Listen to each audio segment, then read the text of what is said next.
ഒരു എഡിറ്ററിന് ഒരു മാധ്യമത്തിൽ വാസ്തവത്തിൽ എന്തൊക്കെ കഴിവുണ്ടെങ്കിലും എന്തൊക്കെ മൂല്യങ്ങളുണ്ടെങ്കിലും എന്തൊക്കെ അദ്ദേഹത്തിന് ആശയങ്ങളുണ്ടെങ്കിലും അത് നടപ്പിലാവാത്ത ഒരു ഘട്ടത്തിലേക്ക് നമ്മുടെ ഇത് മാറിയിരിക്കുന്നു. പൂർണ്ണമായും ഡിസ്റപ്റ്റഡ് ആണ്. അവിടെ ഒരു പത്രാധിപർക്ക് ഇതെങ്ങനെ കൊള്ളാമോ ആലോചിച്ച് പോകുന്നതിനൊന്നും സമയമില്ല. ഒരു 20 വയസ്സ് 22 വയസ്സുള്ള റിപ്പോർട്ടർ വന്ന് നേരെ ചാനൽ സ്ക്രീനിൽ പറയുകയാണ്, ന്യൂസ് എക്സ്പ്ലോഡ് ചെയ്യാണ്, ബ്രേക്ക് ചെയ്യാണ്. ന്യൂസ് ബ്രേക്ക് ചെയ്ത് ശരിയാണോ തെറ്റാണെന്ന് നമുക്ക് പിന്നെ നോക്കാം എന്നുള്ള രീതിയിൽ സോഷ്യൽ മീഡിയ കാണുന്നത് തന്നെയാണ്. അപ്പൊ സോഷ്യൽ മീഡിയ ഒരു വശം എല്ലാവരും പത്രപ്രവർത്തകരായി, അത് നല്ല കാര്യമാണ്. സിറ്റിസൺ ജേർണലിസമായി, ഇൻഡസ്ട്രി പൊളിഞ്ഞു, മൂലധനത്തിന്റെ നിരാളിപ്പിടുത്തം മാറി.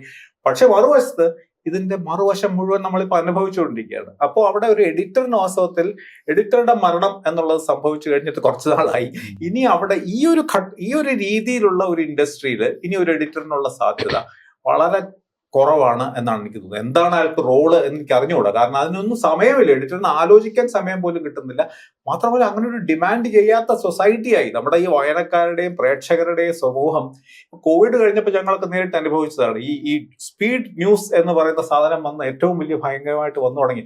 അതോടെയാണ് ഞങ്ങൾ ഏഷ്യാനെറ്റ് ന്യൂസിലൊക്കെ ഈ പ്രോഗ്രാംസ്, അതായത് ഒരു എക്സ്റ്റെൻഡഡ് പ്രോഗ്രാംസ്, കറണ്ട് അഫയേഴ്സ് പ്രോഗ്രാംസിൽ ക്രമേണ നിന്നുപോയത് അങ്ങനെയാണ്. കാരണം അതിനൊന്നും ആരും വേണ്ട. ഇന്നിപ്പോ സംഭവിക്കുന്നത് ഇൻസ്റ്റന്റ് ഗ്രാറ്റിഫിക്കേഷൻ. നമ്മളെല്ലാ കാര്യത്തിലും അങ്ങനെയാണല്ലോ.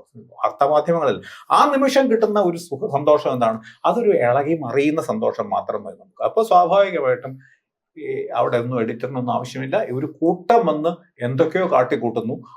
ഈ ഒരു ഇടത്തിന് വേണ്ടിയിട്ട് അത് ഭയങ്കരമായിട്ട് അവർ മത്സരിക്കുന്നു. ഇതാണ് മാത്രമാണ് ഇപ്പൊ കാഴ്ച.